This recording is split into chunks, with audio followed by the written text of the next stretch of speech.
Good day everyone, this is Zarzu's YUGIOH. Our today's discussion is a surprisingly good, cheap counter to DPE.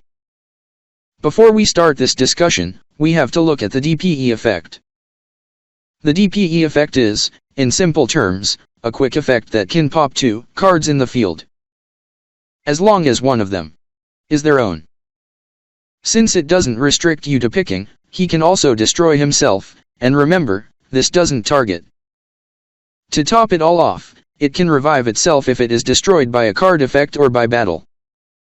Essentially, if you can't stop DPE, he can just keep destroying one card of yours every turn.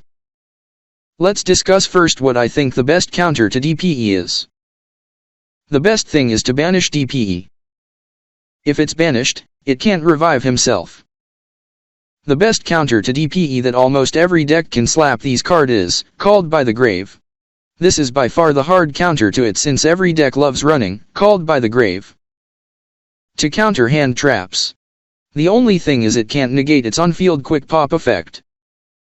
Honorable mentions can also be slapped onto any deck.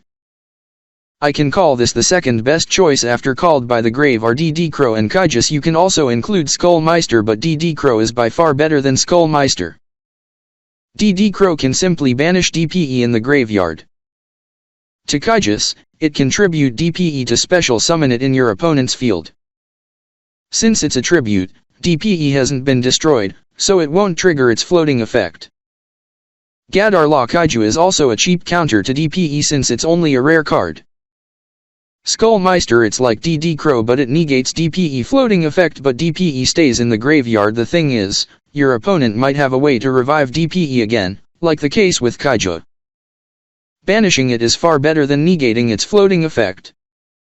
Our discussion for today is a card that isn't that well known as a counter to DPE based on what I see. This is only a rare card. This card says, "The huge revolution is over." This is a counter trap and it has a simple card effect, which is when a spell/trap card, or monster effect, is activated that would destroy 2 or more cards on the field, negate the activation, and if you do, banish it. You can already see how it will work. Since it is a counter trap card, only counter trap cards can respond to this. This is by far one of the selling points for this card. It doesn't only banish DPE, it does also negate its quick pop effect. I already mentioned some of the pros of this card. First, it's a counter trap card. A counter trap card is the only way to counter this card. The second benefit is that it also banishes DPE. Third, if the Called by the Grave counter hand traps are successful. If YUGIOH counters unbeatable towers or annoying bosses, DD Crow and Skullmeister counter graveyard effects. On the other hand, the huge revolution is over counter cards as it states that rids multiple cards, from the likes of Lightning Storm, Harpa's Feather Duster, Reiki, etc. It's mostly used to protect the back row and, in some situations, to protect your monster, but its most relevant usage is to protect the back row. So why doesn't it see as much play as it should be? First is its card type. It's a trap card if your opponent already has DPE in the field and you will just set this first. Your opponent might just pop it first before you can resolve this card. This is by far the most significant disadvantage. If you're a second going player, this is effectively a dead card in your hand. The second con is that not all decks love running trap cards.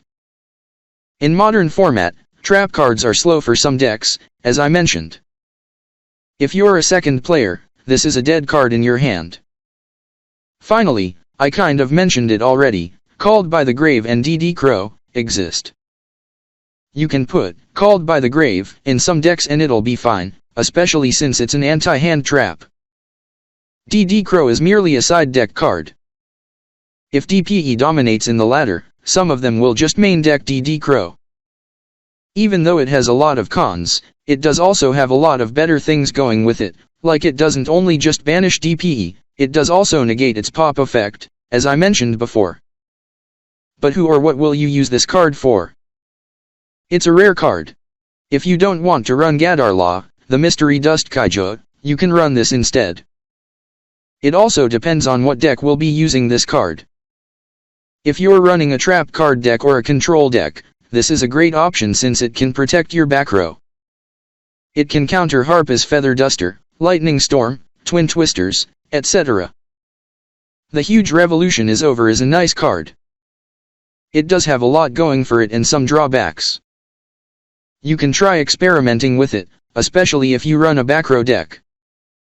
After I did this script, I forgot one thing. I just remembered it while editing. There is one competitor for this card, and it is Starlight Road.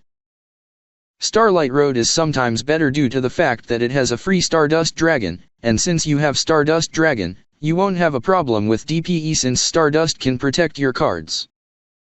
But the thing is it's a super rare and Stardust is an ultra rare, making it not cheap, which is far from my promise, but still, there you have it, another option to counter DPE. That's all for today's discussion. If I ever helped you and gave you some good discussion, consider subscribing to my channel. Thank you so much for watching. I hope you will have a good day. Take care.